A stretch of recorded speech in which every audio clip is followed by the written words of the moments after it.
Hello ladies and gentlemen, and welcome back to another episode of Hermitcraft Season 6. Today we're starting things off at Sahara, and I mean Sahara, like the original Sahara, not Sahara Express. We're here at the Zen Garden. You get the idea. By the way, this Zen Garden, I'm so very proud of this. This looks so good. We gotta do a little bit of bits over here now that we have the new slabs though. But we have a very important task today, and that is to hopefully be able to demo the order system together with Mumbo and hopefully also Grian, because I have summoned them, the architects, for a little bit of a test run of the system. The only problem is the system is not completed at the moment. we have the ideas in place, but as you can see, like, not everything is connected up. So I've been here for a few hours and trying to like refamiliar myself with what we still have to do. So to bring you guys up to speed once again, because it's been a few episodes since we've been here, these droppers right here are the last addition or latest addition to the warehouse modules or to the decoders, and they're responsible of shooting the receipts all the way back to the customer through the use of the delivery minecart. So we figured that system out already, and I read your comments about it. There may be some additions that I may want to do to it. A lot of people were suggesting some really cool ideas about, for example, decoding the receipts and then having a system that counted the amount of diamonds that the user had to pay, so that the other hermits could be lazy and not have to do math. And I guess that system would be great if I would be purchasing things, but I wouldn't, so that's why I didn't think of it. But anyway, that's what this system does here, and I needed to install the glass tubes, I need to install the ice. Now on the other side here we have other droppers, and these droppers are basically the droppers that hold the key cards. So whenever a customer makes an order, the key cards gets inserted into these droppers and then shot out into this ice stream over here. And so I have an idea that I think I've said before, and it was inspired by one of you guys a long time ago now. But basically what this gives us is an indication of stock. You see, whenever someone orders something, there will always be a keycard shot out in this ice stream. We could shoot that keycard all the way back to the shop front, but I think it's a lot smarter to collect it in a chest so that we can see what we have sold, and in that way we can also limit stock. Say that we only have 5 sets of one item, well, we'll only put 5 keycards in the system, and so you can't order more than we have in stock, which kind of solves a lot of things in one go. It kills 2 birds with 1 stone, which is apparently the correct expression. That's a really harsh expression, by the way. Much better with a kill 2 flies in 1 hit. Before we place down the last ice block to form the water for the final like stretch here, we need to decide where these receipts would be collected, and I think that we should collect them down in the Sahara staff only storage system. Right here would make sense. So it's a little bit trickier than I thought to run that to the hole over there, because I need to cross this redstone line and I need to cross the receipt line. So yeah, I think instead I'm gonna drop the key card down here onto this very space here, and then there's already chests there. I mean, I could move our personal chests to the other side and just mimic the design. That would help me tremendously right now, so that's what I'm gonna do. We're gonna have the receipt, or sorry, the key card sales processing, no, sales tracking go right over there instead. I can't imagine doing all of these water streams with a water bucket. I mean, like some people, that would be a waste of time, to be honest. But there we go. Now that system is linked up to that hopper, into that barrel, and this is now going to be tracking our sales. It's unbelievable how much this project has cost me in diamonds, and I'm sure the others as well. Like, the amount of resources that has gone into this project. It is truly so that if we can break even, I think we should be happy at this point in time, because it's been pretty crazy. It's been pretty crazy. And with that, we have 2 rows of decoders all hooked up to both the receipt line and the keycard line. That means that we have, well, however many items we had per row. I think it's something like 12. So we have 24 possible stockable slots right now in the warehouse. That is great news. I'm very happy with that. Now, there is another big thing that we have to do and also hook up, and that is this line here. So this line is essentially the line that lights up whenever whenever the sales is made. I am confused. Yes, that line is connected to this piston over here. Now I remember. Okay, so that line is connected to the piston, and that indicates or set the indicating light for whenever the item is selected. Now, as you can see, this is only hooked up to these 3 modules here. It needs to be hooked up to all modules, and yeah, over 2 rows. So yet another thing to fit into these warehouse decoders. This is getting absolutely crazy right now. Oh, this is bad. I gotta have a redstone line here going this way through this water stream. Can I go under it? Yeah, I think I can. Okay, yes. Yes, we can go under it. Okay, no problem. And with these last pieces, the redstone line should now be completely hooked up to these 2 rows, which are the 2 ones that we are focusing on. And so now, whenever we order anything from the first 24 slots, the indicator system that I built for the shop front should respond to it. Like, we should get a signal. And the same is also now true for the key cards and for the whatever this receipts. Receipts.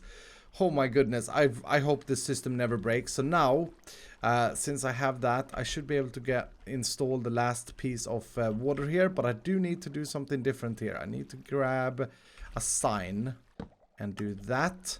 Yeah, that's better. So now the items can't or doesn't have any chance to float from this dropper. And that should be it. Honestly, that should be it. All that remains is to fill in or to stock the warehouse, basically. So I managed to finish all the remaining little pieces of the Sahara warehouse puzzle 2-3 hours before the deadline of the meeting with Mumbo. I didn't, however, test it. That's something that I thought we'd do together.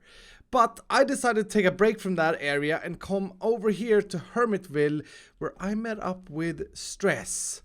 Is that a bird? Is that a plane? It's a wild green with a crossbow. How many rockets has he been shooting at us now? Come on, man. A few. Oh, here comes another one.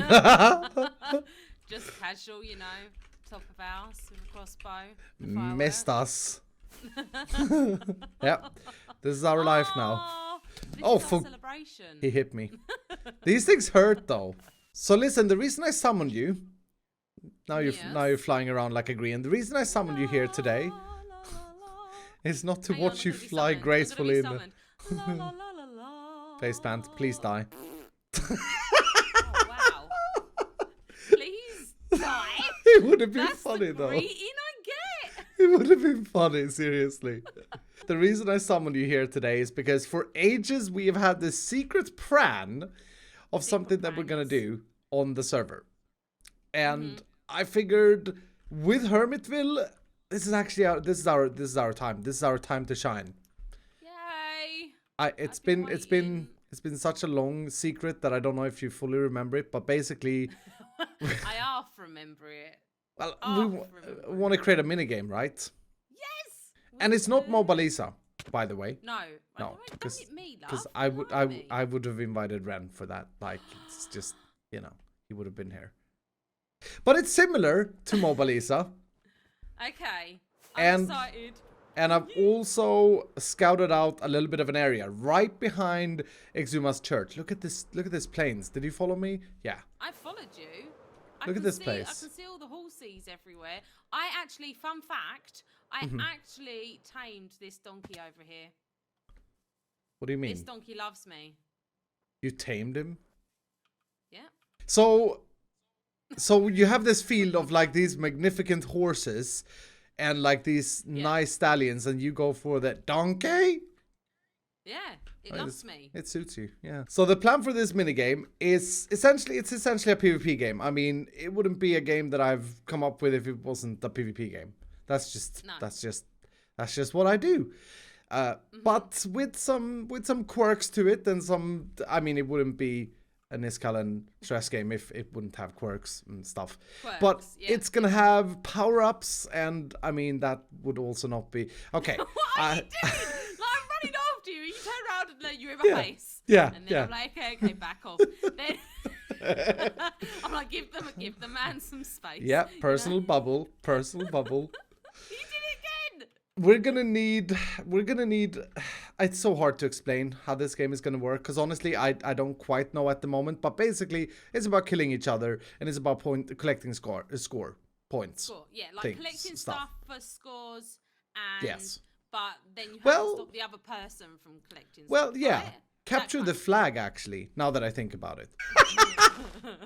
That is one funny looking flag. That's the worst placement I've ever done. Each team would have a set amount of flags, and then the ultimate goal is for... That's cool. That's the new flower. Yeah.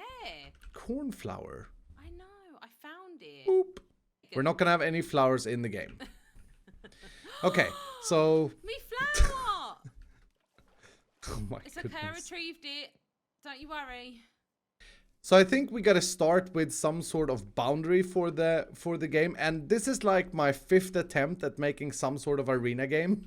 So I'd say at this point in time, if I would go to an employer and say, hey, can I take a job as preparing an arena? They would be like, no.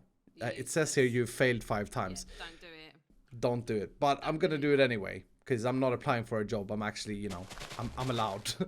In the experience that I've gained, I think the best way to get a boundary is actually to dig down. So we got to dig.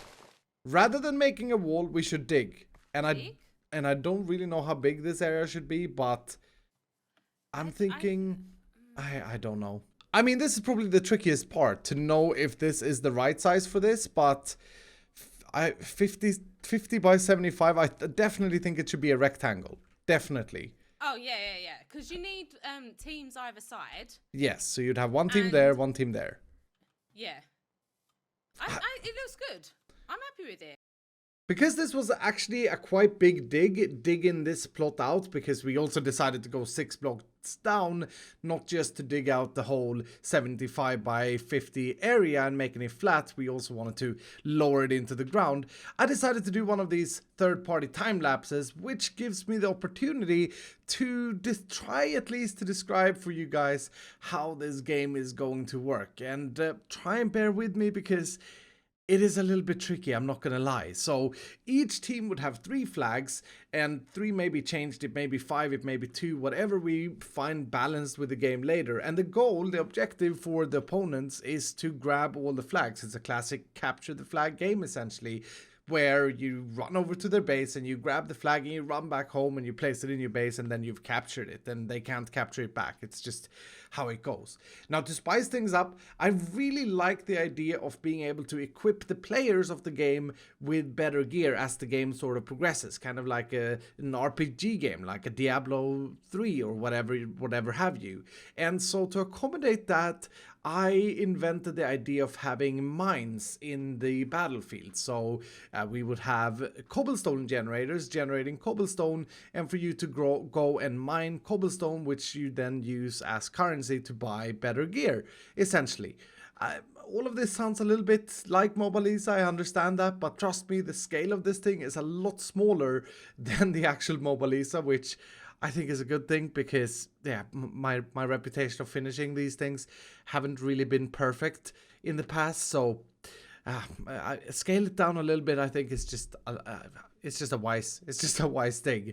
But anyway, I'm super excited about this project, and it's something that we've been working on in our minds for the past maybe 6 months of this Hermitcraft season. But there's just been so many other things that we've been wanting to do first, so this has waited until now. But yeah, I think this is a time for the project to bloom, and I'm really excited to see if you guys have any input on what could be added to the game as well. If you do, of course, I mean, go and leave your suggestions down below in the comments as always. But anyway, let's get back on the server.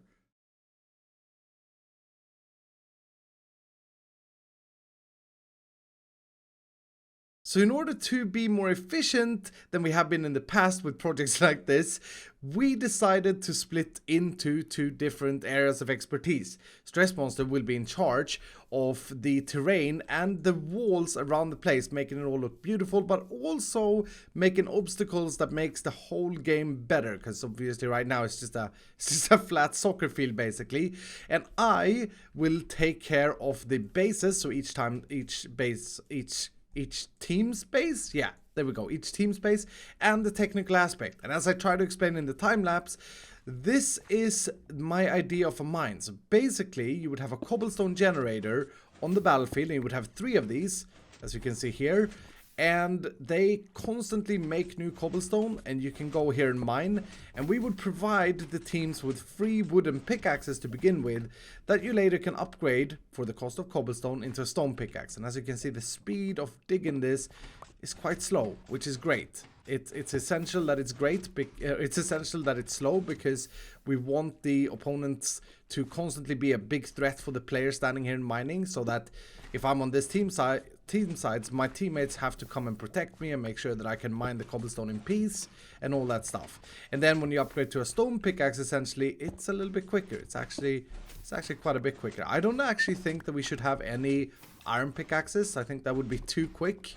Now, there are a few different redstone components to this minigame that I need to solve. Obviously, the cobblestone generator is a pretty simple one, and you saw that already. The second one is the shop module, and this here looks a little bit like a normal item filter, and essentially that is what it is. But it is also a shop module. This thing here only accepts cobblestone, because that's what I have filtered it with. And in order to trigger this dropper, I actually need to put in 5 cobblestone. So if I put in 4 cobblestone in here, it's gonna take it, but nothing will happen. It's not until I put in the 5th one that we actually get an output. And you can see there's my sword in this case. Now, as many of you know, I am a big fan of hack and slash random RPG loot games such as Diablo 3 or Borderlands.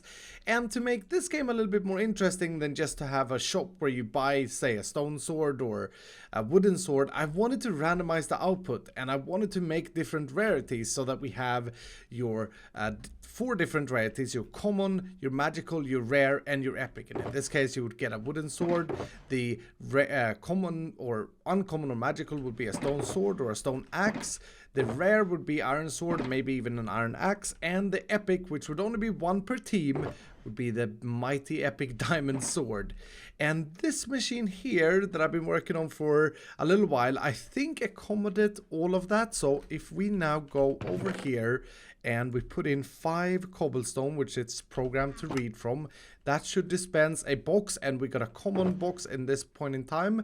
And then when we take the sword out, the box is broken and nothing else has happened for the user. But in the background here, the storage of these boxes is shifted 1 over. So we keep the storage in droppers, because that's the only way to randomize the loot, so that if we would have a hopper line feeding into this dispenser, it wouldn't be random. It would be the latest or first input would go into the dispenser, so to speak. But this here, I think is all we need. And with that, I think that's pretty much all the redstone there is to this thing. 5 cobblestone, and we got a rare. So that would be an iron sword. Oh, this is awesome. This makes me super, super excited. So back on the Hermitcraft server, the original idea this morning was to do the tech test of the Sahara warehouse system, which should, in theory, now be functional. But I got so carried away with the minigame that I completely ran out of video time. And so I've asked Mumbo to meet me in a little bit, and we will have to include that tech test in the next Hermitcraft episode. So I hope you all are excited for that. It's going to be so cool to see whether or not Sahara can now finally open, whether or not we have all the little bits and bobs installed so that we can run the system thoroughly. I mean, I'm quite nervous, to be honest.